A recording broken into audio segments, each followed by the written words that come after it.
Welcome to the High at 9 News Hour, where you will hear from cannabis industry experts and professionals from around the country talk about important topics while shining light on global issues and discussing cannabis as it relates to politics, regulation and reform, data and technology, science, research and medicine, family and parenting, art, celebrities and entertainment, fitness, sports, mental health and wellness, and plant-based medicines and entheogenics. Together, we are building a stronger community, fighting the stigma and creating change.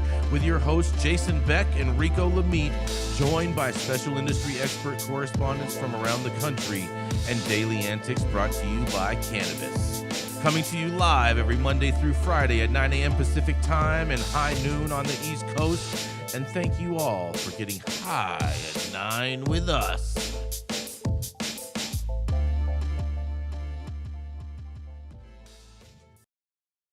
Oh, yeah. Good morning, everybody. It is Thursday, July 13th, and today, that's right, it's National Barbershop Music Appreciation Day for all you barbershop quartet singers out there. It's also National Delaware Day, and Gretchen, you're going to love this. It is National Beans and Franks Day. Oh, yeah. Thank you for joining us and getting high at 9 with us. It's also high noon on the East Coast. And please remember to like, share, and subscribe to us on all social media platforms. Use that fancy little QR code right there in the top-hand corner of your screen to see where we live on the internet. And we're live every Monday through Friday on YouTube and audio only on Twitter Spaces now. Oh, yeah. And coming up first, that's right, we have the dope dad himself. Rico, are you with us? I can't see you yet. Yeah, can you hear me? Oh, we hear you. All right, all right. So we do have the dope dad himself. That's right, it's Rico Lamitte, the professional flip-flopper, the also professional Quasimodo caretaker, and the father to little baby Zozo. That's right, it is the dope dad himself, Rico Lamitte.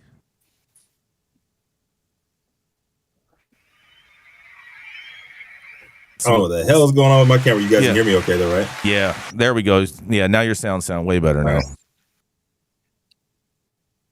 All right, cool. All right, so my story today, we're going to start out with some heat, man. And I think you'll like this one, Jason, because there's some ties I'll get to at the end of the story here to you.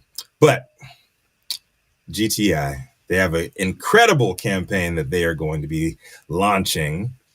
And it's all about Richard Nixon. It's called Thanks, Dick. So though racist propaganda targeting the American public perception of progressive Black and Mexican people can be traced back with cannabis to the early 1900s, leading to the rise of Henry Alsinger, the infamously racist Reefer Madness films, and the Marijuana with the H Tax Act of 1937. But it was President Richard Nixon in 1970 who signed the Controlled Substance Act into law, subsequently establishing the Drug Enforcement Administration, the DEA, officially launching the war on drugs as we know it today. In a marketing campaign trolling the disgraced former president's legacy, Green Thumb Industries owned Rise Dispensaries chain has announced the launch of the Thanks Dick campaign, facetiously celebrating Tricky Dick's legacy. Rise says the Thanks Dick campaign commemorates the destructive impact of Nixon's legislation and the harm that it has caused communities of color over the past 50 plus years, and the contributions it's made to mass incarceration within those communities' inhabitants. They say the campaign is focusing on educating customers about the war on drugs and contemporary status of cannabis in society today. Green Thumb founder and CEO Ben Kovler said in the article, the Thanks Dick campaign is a way to acknowledge the harmful aspects of cannabis industry while advocating for a better future. The Controlled Substance Act has had a devastating impact on all of us for over a half a century now. And that GTI hopes that the initiative raises awareness about the injustice that continues to exist today, the irony in federal policy, and the ways in which the current administration can right the wrongs of the past. Participating Rise dispensaries in California, Nevada, Virginia, Massachusetts, Rhode Island, Minnesota, New York, and New Jersey will be celebrating by offering a 19.7% discount on products between July 14th and July 20th. I don't know how successful this campaign is going to be as far as revenue being brought into the stores, but I'm 100% behind using dick in a campaign. Hopefully, Jason Beck, in your love for Roger Stone and his back tat of Tricky Dick, given the double whammy right there, as it gets a rise out of you too. I'm Rico Lamitte, Dope as Dad on the Street. To hear about what you got to say about this one, Jason. Oh, you're so funny. Just because I'm good with Roger Stone does not mean that I'm good with Richard Nixon. Richard Nixon is the architect of the drug war. I know we often give Joe Biden credit for that, but the reality is that Richard Nixon is the true architect. Joe Biden was just a predecessor in regards to that. Mm-hmm. I don't see much separation between Roger Stone and he's. I mean, he thinks that Roger Stone is good with weed, so I don't understand the correlation. Roger Stone, just because someone that's good with weed happens to like another person that's not good with weed, I don't get the correlation, Rico. Is he really good with weed, or is he just an opportunist? I say the latter. He's good with weed. He's 100% good on weed. His wife his wife had cancer. His wife was cured by cancer due to cannabis. So yes, he's 100% supporter when it comes to weed. I think that you can kind of chop it up to Mr. Stone just knowing another guy. They're both famous, and you don't really know what someone is like up until after it's all said and done. I've taken pictures with people, and then it's like you see what they've done. And you're like, why did I take a picture with that person? You know what I mean? So you kind of can live and then regret what it is that you did do. I'm pretty sure he didn't know that Nixon was going to send E. Harvey Hunt or whatever this guy name is to go in there to get the Kennedy information, because they didn't go into Watergate for anything else outside of Kennedy's information and what happened. So I wouldn't blame Mr. Stone. I don't think that he has anything to do with Tricky Dick. Tricky Dick is a direct result of Prescott Bush, which is George Bush Sr.'s father, and that's how he got into place anyway. 100%. Yes, and I'll tell you what. I agree with that. I do love this campaign. Roger Stone. What about Roger Stone? I've broken bread with the man. I have sat there. I have talked to him about cannabis policy and had him take data on cannabis into the Trump White House. And I've used Roger Stone effectively in the past. So if it means sleeping with the devil to get cannabis passed, I'll do what it takes. I know other people are not the biggest fans of the man, but he had the connections. He does support the plant. And I would use his help anytime. Roger, if you're watching, you got a free pass to come to Brooklyn. We got you. Don't worry about it. All day. When it comes to this campaign by GTI, I think it's very sweet and cute that they are going to call out a dead president. But how about we call on the one that's alive and actually ask him to do a damn thing for this war on drugs? I mean, grow a pair. Let's actually get out there and lobby and do something that matters. That's what I'm saying. Like, how does this campaign actually help anything? You know, exactly. Justice. I think I think they just wanted to throw the word dick around in a sentence. Who doesn't? And I gotta say though, like fuck that. Roger Stone does not have a pass anywhere. I'm talking. He thinks he can use the N-word. Like, no, fuck that. He cannot do that, and he actually used it live on air on the radio. So I don't fault him for using the word. I'm a tough guy. I did 6 years on a life sentence. I brought myself home, acting as my own attorney. Roger is definitely welcome in Brooklyn, New York, and I speak for New York. And Roger's definitely welcome in Brooklyn, New York. When the feds come to your house early in the morning, and they disrespect you and your wife, and they pull you out of it, I'm going to treat you like any convict going to treat another convict that didn't snitch, didn't rat, and didn't work with the government. That man stood tall, and he had to get pulled out of there by Donald. I'm watching as they went to Donald House, disrespected his wife, and I'm watching as Hunter get coke in the White House, and we're sitting here talking about Nixon. You understand what I'm saying? Like, I can't be mad at Roger. We're talking about the campaign, though. We're talking about the marketing campaign. I can't be mad at Roger for knowing Nixon, because I've known some pieces of crap in my life too, and they could have done things, and it has nothing to do with me as an individual. But sometimes people will still try to put you two together to try to make it seem like somehow you're just as felonious as the person that's doing the actual stuff. So I'm not gonna hold that against Roger. I think character-wise, he showed a lot, and it takes a lot to walk into the White House and actually go there. And then not only did he work on marijuana, but he was behind the scenes trying to work on prison reform with a lot of us Black Americans that was going to the White House to work on. That is true. He was there. That's around the it's time. like ask Angela Stanton. He was there. So I can't shoot down Mr. Stone. I got to show him respect. He was there fighting for Black people to get out of jail. Mm-hmm. I respectfully disagree with you on the Roger Stone stuff, but the Roger Stone, me bringing that up was just a direct shot at Jason Beck and nothing more than that. And nothing more than that. When it comes to the Richard Nixon side of this, like I think it's a brilliant marketing campaign. I don't know how it's going to get people talking. Like obviously it's going to get us talking about this. I like the fact that they're saying thanks Dick with it, but that's doesn't really have that much to do with it. Is it going to equate to sales? I don't know. And to what you were saying, Rachelle, like I don't know how much further they're going with the campaign on educating with people on the war on drugs and how that goes back. But I agree with everybody here that it doesn't matter if you're a Democrat, you're a Republican, no nothing. Everybody has blood on their hands.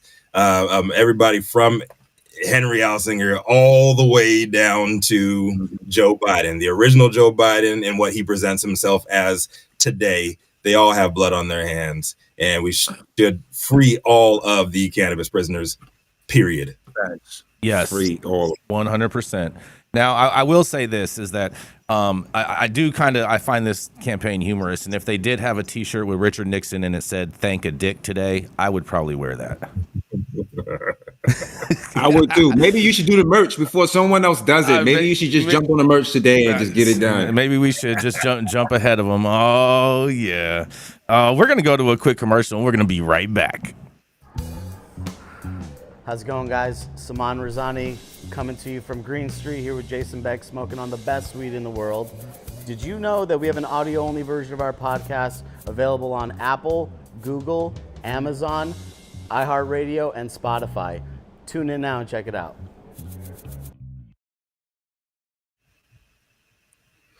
Coming up next, he is the cannabis industry's longest continuously operating retailer, known for smoking the best weed in the world, and a ardent supporter of back tats. Just not lower back tats. This is lower back. Let's go, baby. Oh, yeah. Good morning, Rico. Good morning, everybody. Hope everyone is having an amazing day, man. My story, oh, boy, I hope you guys are ready. You know what a no-go zone is? Well, I do in the streets, but I'll tell you what, these law enforcement officers have a whole new definition for a no-go zones because they say the cartels are setting up marijuana farms in the U.S. That's right. The Sheriff's Department in Riverside County, California is waging a war on so-called no-go zones in the rural desert, while drug cartels are paying cash for land and setting up illegal marijuana farms. Coined by the residents in the area, these zones are run and protected by Mexican and Asian organized crime groups. In a quote, "It's an unbelievably lucrative criminal enterprise, and we're not getting help from the state," Riverside County Sheriff Chad Bianco said. He also says, "We're not getting help from our lawmakers to try to combat, and our communities are the ones that are suffering for it."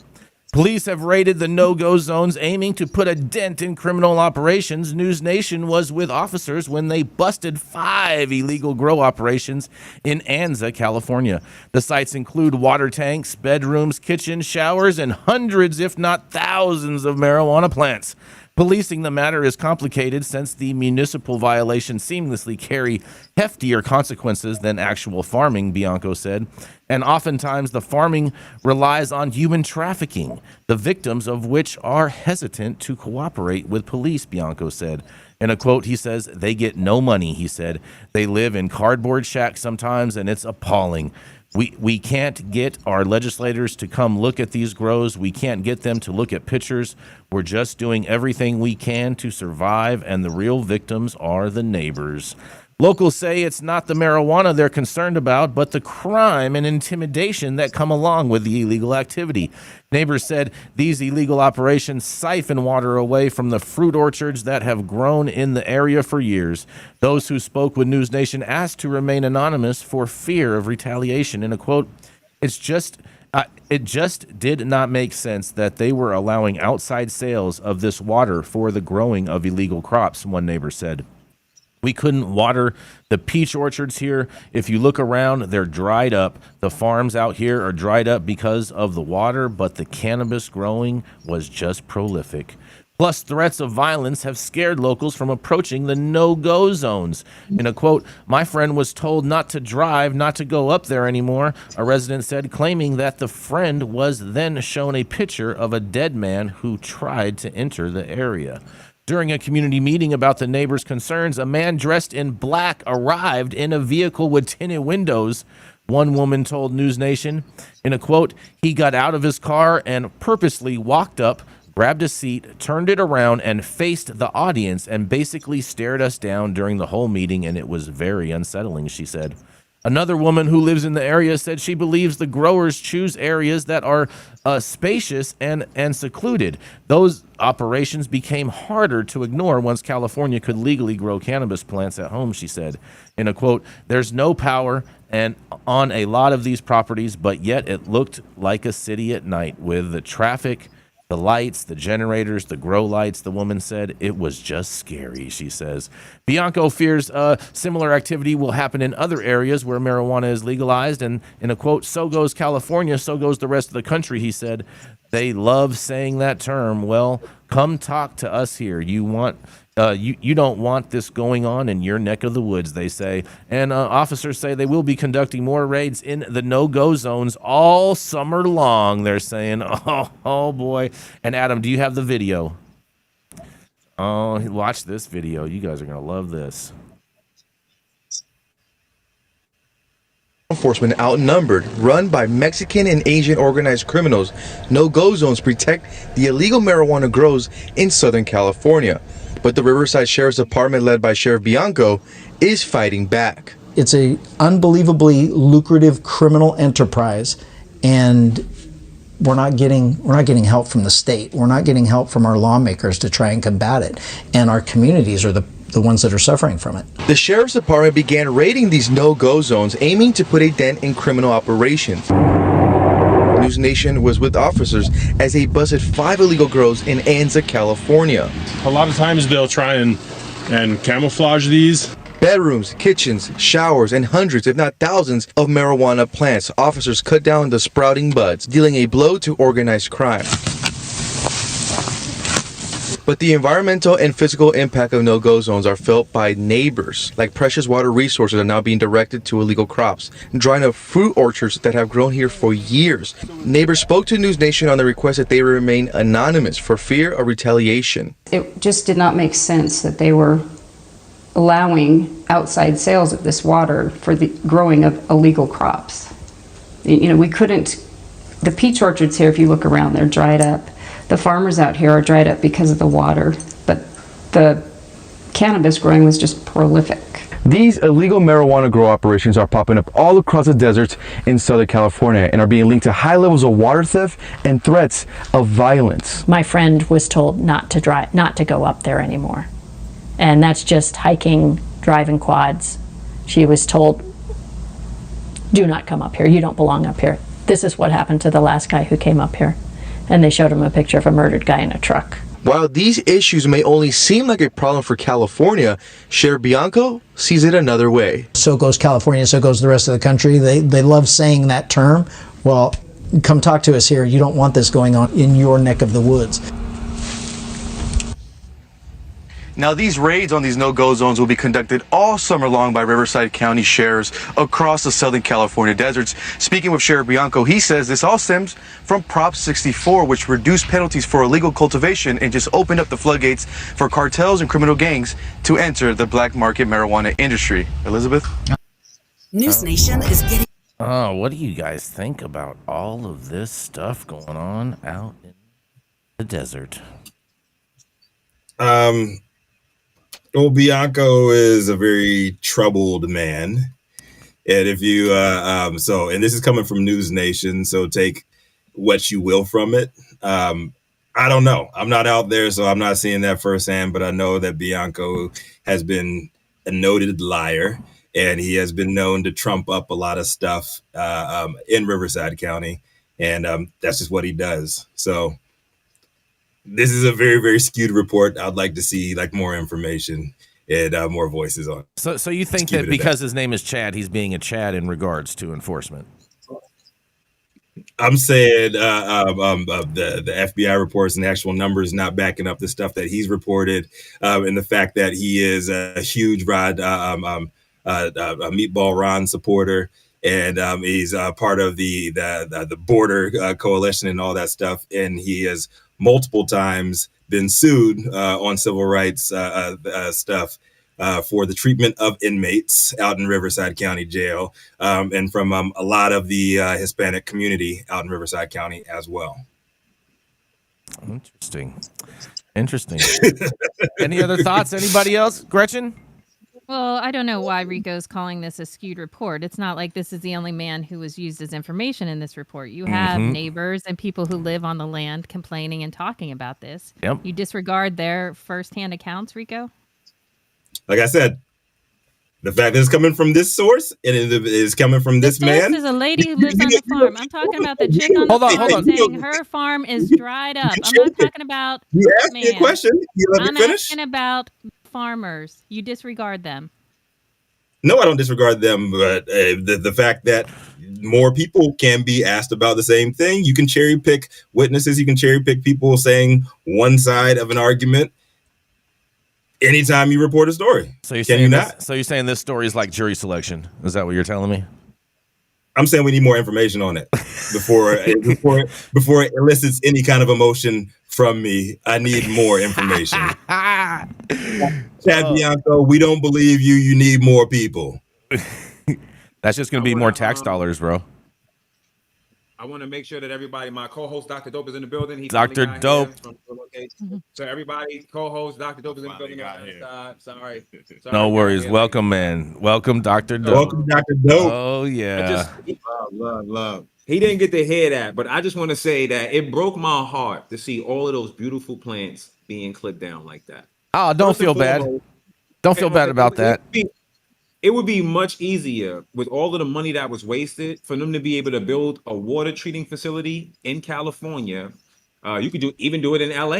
You can take salt water and you could turn it to distilled water and then actually produce water for Californians that is in Southern California instead of stealing it from the Delaware Gap.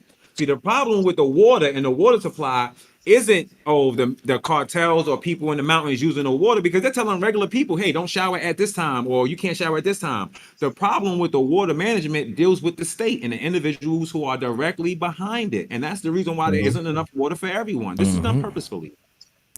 I agree with that part. Any other thoughts, Stone?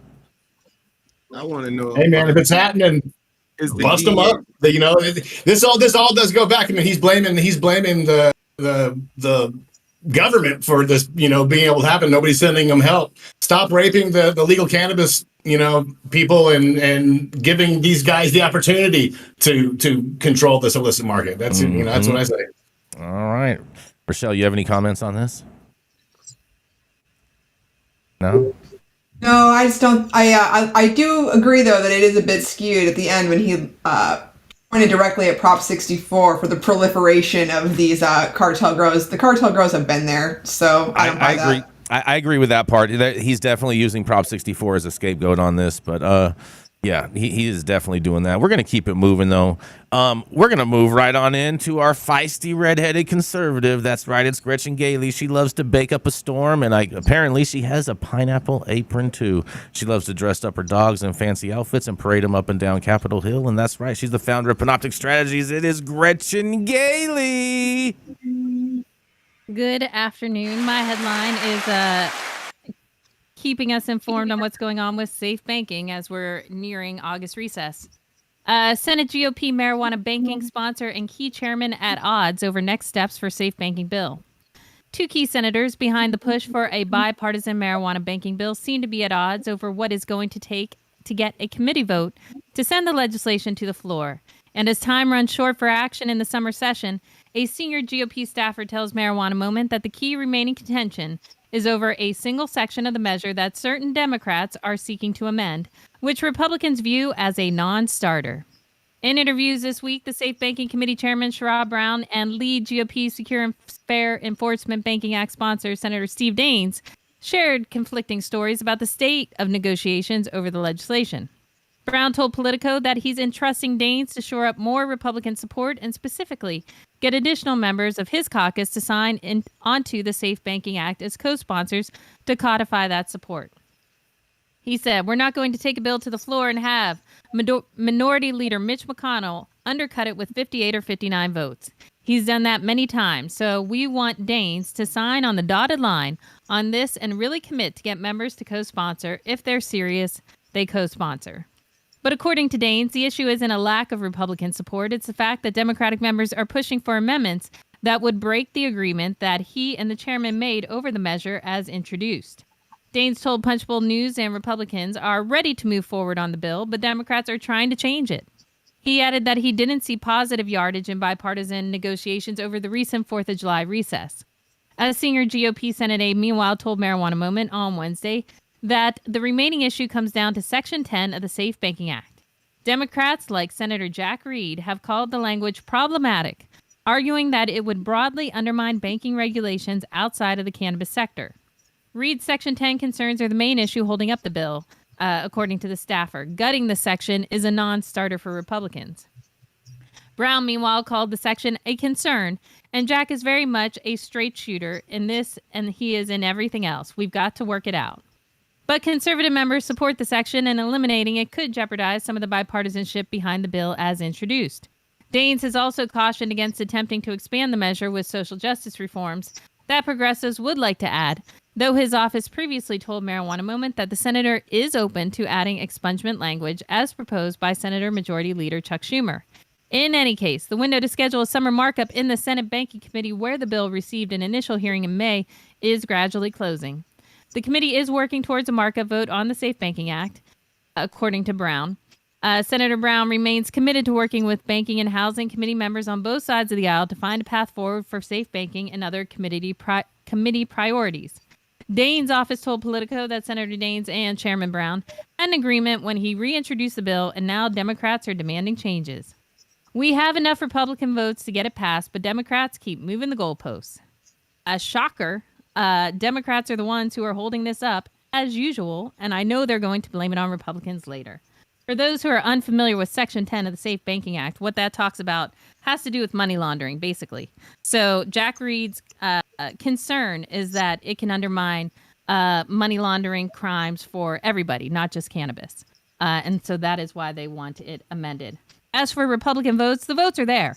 Frankly, I think Brown wants them to shore up more Republican votes because they don't have the Dems on board, and they need more Republicans. Although I would say we have 20 Republicans, at least, if these jagoffs would just bring it to the floor. This is Gretchen for High 9 News. Jagoffs. Safe banking ain't shit. Ain't no banking safe. Banking. No banking is safe. We need some safe banking, bro. We need it desperately. It ain't happening. This is zombie legislation. What has it been? How long has it been now? Safe has passed the House 7 times. How many times has it passed the Senate? It has never passed the Senate. It's never been brought up. The insurance commercial with the old man. For a vote. Wait, I'm sorry. Go ahead, Stone. I was saying something stupid. That insurance man, the insurance commercial with the old man, the fishing pole. He's like on it, and he's like, "Oh, almost got it. Gonna have to be faster than that." Constantly moving it around, dangling the carrot. Man, dangling the carrot, bro. Dangling the carrot. Lots of carrots. Safe banking. What's that, Tony? I think you're on. We're not hearing you, Tony. I can hear him. We can't. Jason, we can hear him. Okay. You're just being weird. Sorry. All right. Yeah, so that was their way. That was their way of saying, "Shut up, we tried." Like, this is their way of continuously defrauding the people, and they know that this is. They know that they not stupid. They know what this is. This is the reason why it's so lucrative for them to try to control it. Do you understand? Like, you're chopping down one person's plants, and now you're talking about, oh, we have legislation for this, legislation for that. It never gets to the Senate. It's done on purpose. It's done purposefully. We did it. We tried in the House, and then both sides get to say, well, we were in the House and we passed it. But then you get to the Senate, and then whoever's in charge of the Senate, whether it be the left or the right, they're like, no, you're not even bringing it over here. Don't even worry about it. Yep. It's the game they play. That is very true. And also, too, the Senate does operate on unanimous consent in regards to anything that the Senate takes up. So I think that is important for the general public to also know. Roughly. Well, and what I would say also is that I think this continues to point out that cannabis is a generational issue. I think the Democrats truly have problems with cannabis as well, as we've seen by Joe Biden. There's tons of them. And so this is about old white guys not wanting to move forward on cannabis. It's not about either side of the aisle. They all suck. And if we actually want to hold their feet to the fire, we need to. And I would say, even though we got time running out, this is the congressional calendar. See this big blank spot? That's August, where ain't jack shit gonna happen except for people coming to Washington and lobbying their lawmakers to do a damn thing. Show up. Talk to them. Talk to the staffers. They're the ones who actually make the decisions, not their damn bosses who just stand up there and grandstand. And at the same time, too, Gretchen, MJ Stock Trader on Twitter did a Twitter poll in regards to safe banking, and over 1,000 people voted on this. And the question was, if safe banking fails, who do you blame, Republicans or Democrats? And 80% of respondents in that poll said Democrats. Well, they're the ones who are in charge. Yep. They're the ones who can move it. That's right. That's right. Republicans ain't moved shit when they were in charge. If it's bad legislation, Rico, then let it fail. Yep. Let it go for a vote, and let's see what is going to happen. But stop sitting on the fucking sidelines and leaving us to wait another year. I know people don't think safe banking is the greatest thing ever. What it is actual historical legislation that moves this industry closer towards legalization, that opens the door to have the deeper conversations that you want to have, because Washington is never, ever going to pass a 500-page bill just legalizing pot because Chuck Schumer thought it was a good idea and it took him 2 fucking years to write it. Not going to happen. Damn, son, where'd you find this?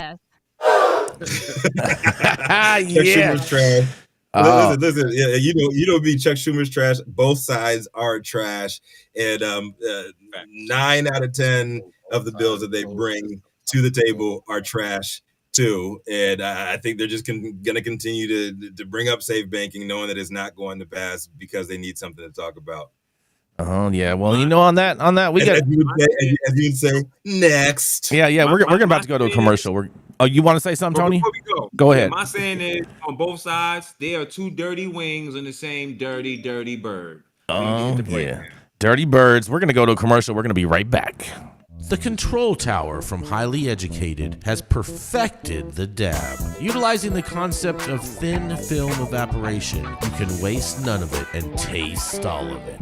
The micro texture of the SE pillar increases nucleation at elevated temperatures. And with the tower propelling at 2,600 RPMs, it's certainly the most efficient dab experience to date. The Control Tower from Highly Educated. Oh yeah, stop whatever you're doing. Make sure you subscribe to the channel if you haven't already. Make sure you hit that like button, and also to make sure you can read all the stories at our website, www.highat9.com. You can use it as a number, you can spell it out either way, no matter way, it'll all get you to the same place. High at 9 News invites you to join us and become a sponsor, supporter, and attendee for the 2nd annual Envision Gala for This Is Jane Project, a nonprofit organization leading the way in advocating for trauma-informed care. This Is Jane Project offers a range of programs designed to shed light, build community, and uplift the lives of women and non-binary trauma survivors who use cannabis as medicine. Support this event that is sure to make an impact today. For more information about sponsorship opportunities, visit www.thisisjaneproject.org.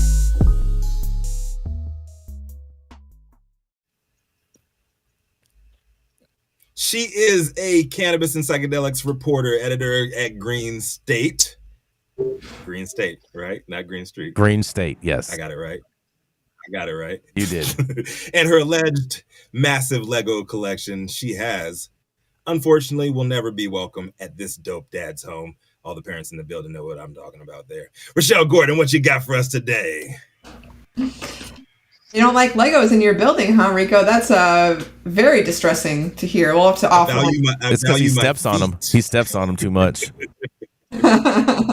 Fair. So my story this week comes from my senior editor, Kara Wheatstock. It turns out that the way you roll your joint may actually play a role in how high you get. Many cannabis aficionados swear by smoking joints. It is a very pure and old school way of enjoying cannabis. And many people have opinions about the best way to prepare their flower, whether it's using a scissors, using your hands, a grinder, a flour mill, whatever you prefer. Everyone has a preference. But data as to how the grinding works is lacking in terms of science. But for a long time, we've only had access to our own anecdotal evidence and armchair science. But a recent study out of Vancouver, BC, conducted by Delaware Labs, has uncovered real data exposing the best way to guide your rolling experience. Delaware Labs presented data from their research on the ideal joint composition at the Canadian Chemistry Conference and Exhibition in Vancouver. Delaware Labs Chief Science Officer and President Dr. Marcus Rogan emailed Green State telling us, our lab has been studying cannabis smoking and vaping for some time, and we realized that cannabis smoking is affected by more than just the flower type. Therefore, we systematically went through factors that could influence it. Here's what they did. They took samples of a THC and CBD dominant strain ground into 3 different particle sizes. Samples with diameters of 1, 3, and 5 millimeters were prepared using a coffee grinder and sieve. Okay. After grinding, the shake was weighed into half gram and packed into cones commonly available on the market today. Instead of finding a research participant to volunteer to smoke all of these and share their anecdotal evidence, Delaware used what's called a smoke cycle simulator. The simulator mimicked 6 inhalations over 3 seconds, followed by an exhalation.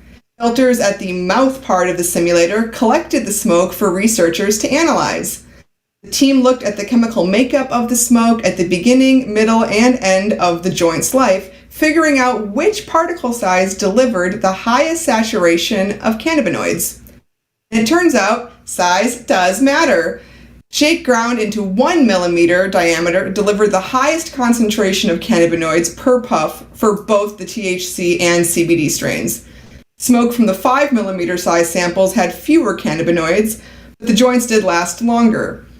Data also shows that the best flavor comes at the beginning of the sesh, while the most impactful effects come at the end. Smoke analyzed at the beginning of the joint had the most terpenes, while the last puffs had the highest concentration of cannabinoids. Between the CBD and THC joints, the CBD was 200 to 400% more present. The CBD smoke sample contained 90 to 100 milligrams of CBD, while THC showed up around 19 to 28 milligrams. When asked about the science, Dr. Rogan didn't have much to say. He said, I have no idea, but I am very intrigued. We will look at this very closely in the future. Well, it's not likely joints will start being sold by the millimeter size. This data does open more avenues for discovery, especially for medical patients. As doctors figure out how to accurately prescribe the plant, it's essential to understand the pharmacological implications of smoking joints. I personally find this study to be fascinating. I love the fact that people are doing so much research into understanding joints, and I've often been fascinated by the particle size. When I got the flour mill, it had all the different screens for particle size, and I was curious, why would someone choose one versus the other? Is if you like blunts, if you like joints, if you're using it in a volcano, what's the reasoning behind this? And now I maybe have an answer. Rachelle Gordon, editor at Green State, reporting for High at 9 News. I'm curious, how do you guys grind your joints? Oh my God, I love this story, Rachelle. I love this story, but I do think that it's super, super skewed. First of all, they used boof Canadian weed in this story, and they also rolled it in cones, which is not even rolling, it's actually stuffing. So you're not wrong. He did use Canadian. Yes. Yeah, I mean, they might as well use like dry Colorado weed. I mean, it's all the same thing. And just touch it and it turns to dust. Well, you're not Canada. You're not wrong about that. However, it does still open up an interesting talk point, right, about the size of the grind, right? And could there be future research into this and to people's preferences, right?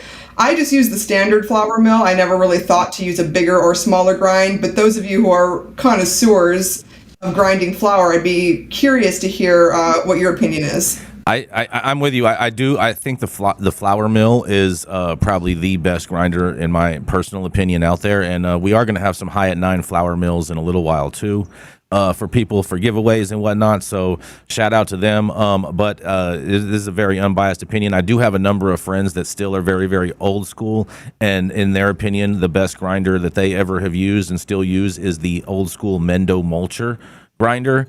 I've always thought that kind of like it minced it a little too fine. Back in the days, I used to use a coffee grinder from Starbucks. That's what I always thought was the best. Just 3 quick zooms and you're done. But I am excited that they did this in 3 different sizes, because I will say too, if you're rolling a joint, you want it granular in a smaller fragment. But if you are someone that rolls backwoods or swishers or blunts or whatever, you know what I mean, white owls, whatever, then you want something to be like a more chunkier, sturdier fill for your blunt. So and that way I've noticed that it always burns better. Back when I used to smoke blunts, but I've retired from that now. Have any of you ever tried the glass grinders? I haven't tried any of those yet. Glass grinders? Yeah, I never tried that. No, I haven't even heard of those. A few weeks back. I want to get one. I didn't even get one of them, see what they be like. Interesting. He uses grinders more than I do. I don't really use. I like to use my hands, and I like to have my flour. I don't like my flours. I don't like to pull on the actual joint, and then it's coming out like little buds coming out and everything else. So I like to have my flour still kind of. I don't break it all the way down. I like to have I like to be able to have some kind of bulk to my flour. It makes it burn longer. Yeah, I like it naughty. I like it naughty like oatmeal. You know, that's the best way for me to explain. I like it naughty like oatmeal, because then I think. Do you roll joints or do you roll blunts though? No, I roll joints now. I stopped smoking tobacco. Like I haven't smoked tobacco. I don't smoke no blunts in years. Okay. But I used to take a little bit of tobacco and I used to put it inside my paper, and then I would roll it in the paper. But I just quit, and I'm gonna tell you, like the weed tastes much better, and it's just much cleaner. But I like mine with a little bulk to it, because I feel like the smoke passes through much easier too. It's not like I have to pull so hard in order to get the smoke that I like. Learn how to make a filter. Oh, well, don't worry. I mailed you guys some glass tips. The greatest place to go get anything for marijuana. That is right. So true. Facts. Yep. I know. Go ahead. Jason's right. No, I am not. And Gretchen is wrong. I will comment on this story. I do appreciate, Rachelle, that this crowd used a bit more scientific methods and actually is looking at the smoke and what is coming out, because there's not enough research being done at all looking at what's actually going into people's bodies at all. I know that's not what they were looking for, but I appreciate that they're looking at the smoke, how many terpenes were in the beginning of it, the process of inhalation, that they're using a bit more scientific measure than just getting a bunch of guys to smoke some joints. So I appreciate that.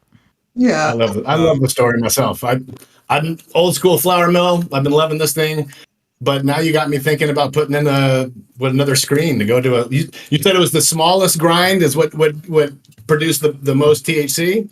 Correct, but the largest one, the joint burned the longest. To Jason's earlier point, so that tracks. Yeah, and then the reality, Stone, your body can only soak up so much THC, so it doesn't even matter what percentage THC it is or whatnot, because your body can only soak up so much at the same time too. I thought it was interesting. They said that the flavor comes at the beginning of the session and the potency comes at the end. So I believe that. Smoking dog walkers. That makes sense. Dog walkers, or the shorter ones, is that more efficient? No, that's just stupid. Me, Jason, and Stone was just talking about how we don't want to like smoke clipped blunts because of how it tastes when you first start. And then I was like, you got to clip it and then you re-roll the little ones and how zooted you are. And they literally just said at the very end of it. That's why I found this so fascinating. Like literally it's at the end of it's like when you get super hot. That's where all the tar is. Yeah, all the resin runs. I'm sure we've all done that when we couldn't afford to just have a plethora of weed. We smoked the generation joint.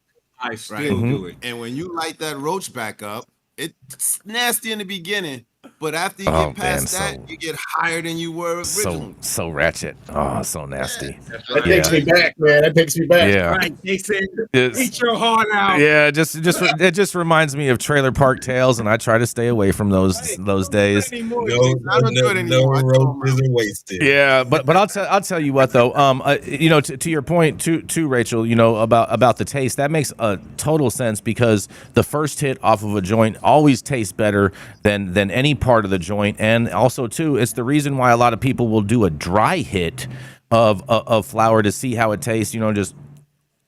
You know what I mean? Quick little dry hit. You get that little flavor right there of what it's going to taste like, and then that's how you know if you're going to want to burn it or not. Oh, absolutely. I always do a dry hit when I'm testing out flour to see. I was like, that's the real tell. Mm-hmm. Exactly. That's going to tell you exactly what it really tastes like. It's going to show you her true colors. And it shows if you roll it right. When you take that dry hit, it shows like it's pulling good. Okay, we're ready for fire now. Yep. Ready. Get ready. Yes, that's right. And on that note, we're gonna keep it moving. We're gonna move right into a commercial. And we're gonna be right back.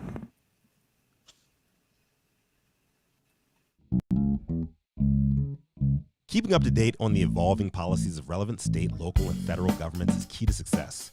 When the future of your business is at stake, you need representation as dedicated as you are. With a maze of laws and regulations surrounding cannabis, hemp, and psychedelics, knowing where to begin can be a challenge. Good thing the law offices of Omar Figueroa features a skilled, highly focused team ready to guide you through it all. They're accepting new clients in California and New York. So make sure you check them out at info@omarfigueroa.com.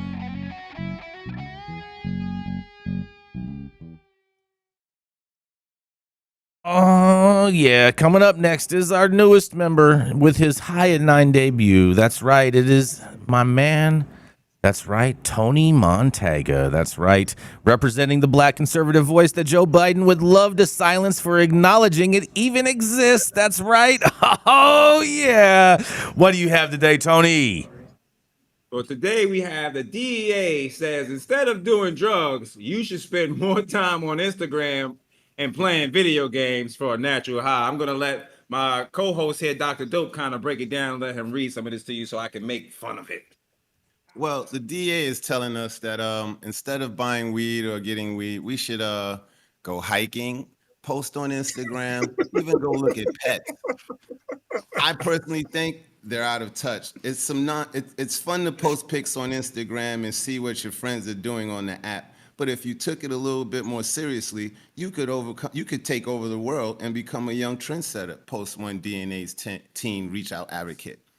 I think the DA is pretty much out of touch with the country and the crisis, all in one nutshell. I think that them telling them that you could take over the world from Instagram is absolute BS because at the end of the day, Instagram is going to censor you. You can't do anything on Instagram. And then on top of it, Instagram. The DA, that's right, they own Instagram. And then on top of it, they're being sued because Instagram has been using algorithms to have little girls get eating disorders and everything else that you can think of. So it's kind of comical that they're saying, hey, go to Instagram where they're being sued because little girls are getting eating disorders. And they're like, oh no, play video games after the government has spent millions and millions of dollars to try to have kids and adults not play video games because of the violent content that some of the games may have. They have to understand that they're saying a natural high. And all of the video games have drugs in it. And then the thing is, what about this is a natural high? I can't understand. Instagram? It's not a natural That's not a natural high. YouTube? It's not a natural high. Playing video games is not a natural high. But you know what is a natural high? Smoking some marijuana. I mean, some good old Mary Jane. Mm-hmm. Right? It grows from the ground. It's a natural plant. Look at this. Okay. Let me just read this a little bit. It says, okay, so even if you can't become rich and famous from the act, because most of you are not. Oh my God. If you take really awesome pictures, you can gain a decent following while showing off your skills. It says, you guys, the DEA is so out of touch. I think that they need to give these steps and tools to Hunter Biden. That way, cocaine isn't found in the White House, and maybe he can just actually use marijuana instead of being so undisciplined with his cocaine habit. I can't no more. I mean, I think this is a little hype because they're celebrating their 50th anniversary, I guess, right? The DEA. So they're turning 50. They're turning 50. Yeah. So I guess that's what it's all about. 50 years of knocking down black folks and the poor white men that continue to try to help them. 50 years of the DEA just doing what they want to do. Mm-hmm. Anybody here got anything to say about this? Do I need to read a little bit more of this for you guys to hear the craziness, or do you have something to say? We hear all the craziness for sure, and we definitely want to thank Anna for the super chat as well as Leah for the super chat. And Anna says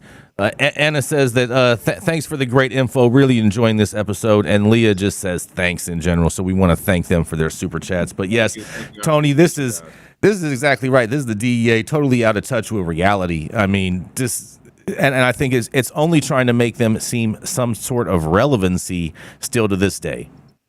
Yeah, after a failed war on drugs from every drug that ever came to America, right? Failed war. They actually get the drugs. They actually get the drugs. Then let's say I'm a DEA, right? And he's the black guy. And he's the black drug dealer guy, right? And I want to get the rest of the black guys, so I'm gonna legally get the drugs, and then I'm gonna give it to him and say, "Here, sell this to all of your people, and get us everyone that we want, and specifically sell it to that guy right there, because that's the guy we really want." Franklin, get Franklin. We want him in here now. So the DEA is like, it's not fair. It's like recycling drugs and locking up who they want, and just forgetting about everyone else. Yeah, but it's still there. Drugs on, Yeah, it's failed because you can get a crack pipe right now in the tenderloin, and you can go to the tenderloin and stand online right now for a hypodermic needle just so you can shoot heroin in your arms. The DEA is absolutely ridiculous. It is. It's crazy. It's crazy. And on top of it all, with a fentanyl epidemic ravaging the streets of America. I mean, you would think they'd be more concerned with the opioid crisis, which is self-inflicted stuff, or the fentanyl crisis. But let's get the plant that you can grow in your home and helps people get through all sorts of illnesses and mental disorders. Let's take that so we can really have a lock on these people. The actual plant that we know has real medicinal purposes and can really help people for an abundance of things. Let's villainize this plant, since we can't treat it like penicillin, make a moxicillin, and then sell something else. They tried everything. Delta 8. What is this? Oh, hold on. They got a whole new one now. I have a quick question. Go for it. Does the DEA actually call out cannabis in this article, saying that's the thing you should be not doing? Yes. It does? Yes, it does. They call out cannabis. They call out cannabis, yeah.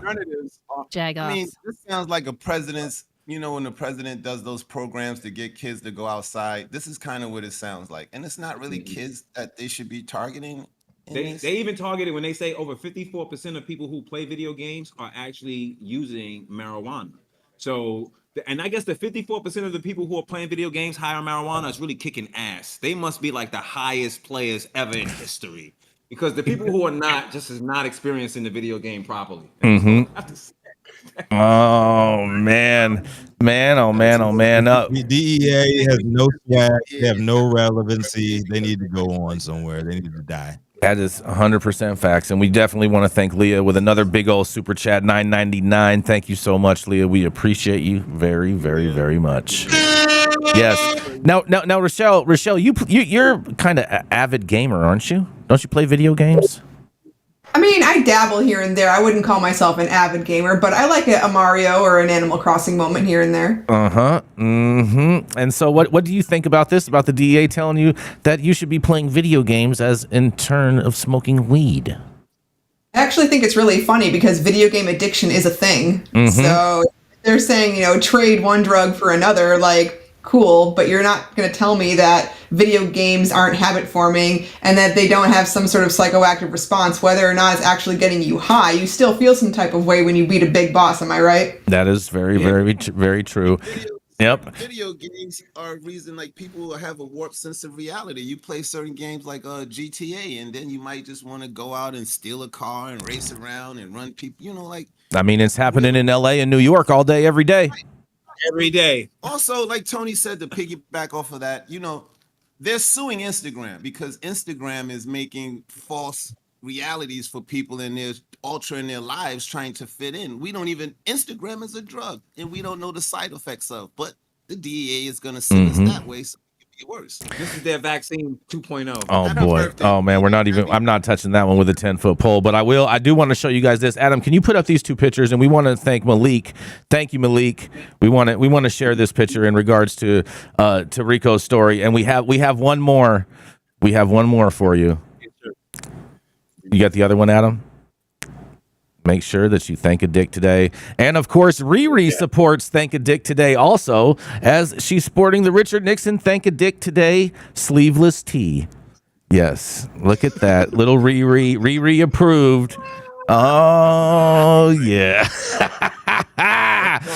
What do you think about that? Oh, Rico, it's time to introduce Stone. Let's do it. Instead of taking the easy route, singing the new lows in life like the rest of the local Austin Delta 8 rooftop dabbing douchebags, this guy took the high road. You know who it is. Bringing us home today, Stone Slade. Thank you.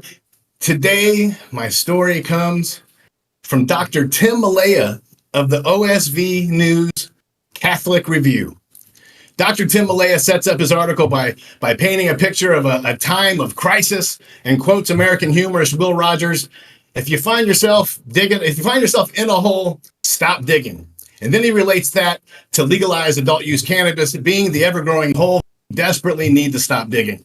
He goes on to remind his readers that 4 years ago in his column, he discussed concerns about the increasing legalization of recreational marijuana, variety of potential problems stemming from its decriminalization, including alterations in brain structure and function, addiction, and educational impairment. He quips then, apparently these medical studies did not slow down the hole digging because in 2019, 10 states and the District of Columbia legalized adult use cannabis, and as of today, it's increased to 23 states. Now it's time to do what many organized religions do, and that's scare the crap out. He goes on to say, negative effects of marijuana continues to grow in direct correlation with the severity of these effects. He mentions many studies having reported information from thousands to millions of individuals regarding recreational marijuana use. He says the evidence of addiction-related problems and increased incidence of psychiatric disorders is more striking with each published report. A review of only the past 6 months of the medical literature reveals a rapidly accumulating list of red flags resulting from the decriminalization of marijuana. In late 2022, University of Pittsburgh survey of more than 4 million individuals found that recreational cannabis legalization is associated with increased alcohol use, and this increase was particularly seen in men 18 to 24 who also showed an increase in binge drinking. Now, speaking of binge drinking, there's also a report from the College of Public Health of Human Services at Oregon State University. And in their study, it says in states with legalized recreational marijuana, there's a marked decline in the rates of binge drinking, which is defined as drinking 5 or more alcoholic beverages in a single session within the last 30 days. Over a 10-year period, it states that with recreational marijuana, students were 6% less likely to binge drink compared to students from states where marijuana is illegal. He goes on to present more studies, including another one that states that adolescents who used marijuana only occasionally had a 2 to 4-fold increase in a variety of problems, including major depression, suicidal ideation, difficulty concentrating, low grade point average, fighting and arrests, and then states, this report clearly weakens the I don't use it very often reassurance. However, of course, it does fail to account for confounding variables and alternative explanations for these associations. Remember, correlation does not necessarily mean imply causation. It seems that for every one of these one-sided alarmist prospective studies saying one thing, there's multiple pro-cannabis studies showing the opposite. I think it's a total shame that Dr. Tim Malaya and the Catholic Review put this trash scare propaganda out there for people who don't know any better and won't do the research themselves. If you're truly worried about things like adolescents trying cannabis, stop lying about it. Stop making it that taboo thing that they want to try. If we normalize it, that enticing taboo stain will go away. Instead of spreading misinformation about cannabis, these fine Catholic individuals should be looking more for truth and accountability in their own house, because I know I'm way more worried about altar boys in church than I am about adolescents with cannabis. I'm Stone Slade, reporting for the High at 9 News Hour. Wow. Oh, yeah. Oh, man. Ooh, man. Hey, man, I'm an avid... I'm an avid hole digger myself, so real trap shit. Oh, just boy, man, that was, I'm with you. You know what, Stone, we have never read any kind of report from any outlet or any prohibitionist that says that cannabis use entices people to touch little children. That's exactly. But you know what? A little bit of Jesus juice will do you right. Oh boy. Hey now. Oh boy. Gretchen, can we get a sigh? These are the same people. These are the same people saying don't smoke pot. Pot leads to all of these things. But then they send their children to places, and then the guy that's in there with the collar is touching the kids. You know what I mean? Like, it's not even a lie. Like, and then the Catholic Church, they know that these guys are doing it. And they say, "Oh, he just touched it. We move him to another church. He repent. Yeah, don't do it again." And he does it again. That's the same thing again. Yep. Send him into the confessional. You got anything on this, Gretchen? Can we get at least a sigh? I agree with Stone. It's all bullshit.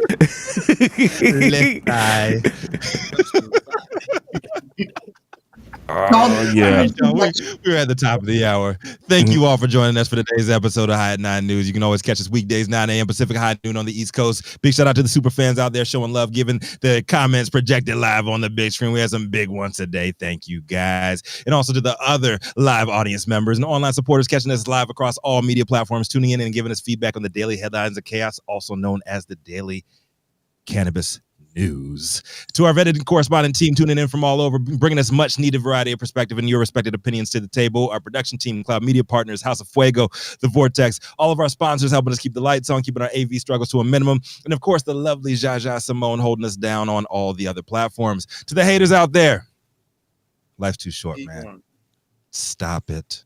Just stop. Always Cannabis Sativa L, the reason that we show up and read these headlines every single day. Thank you, babe.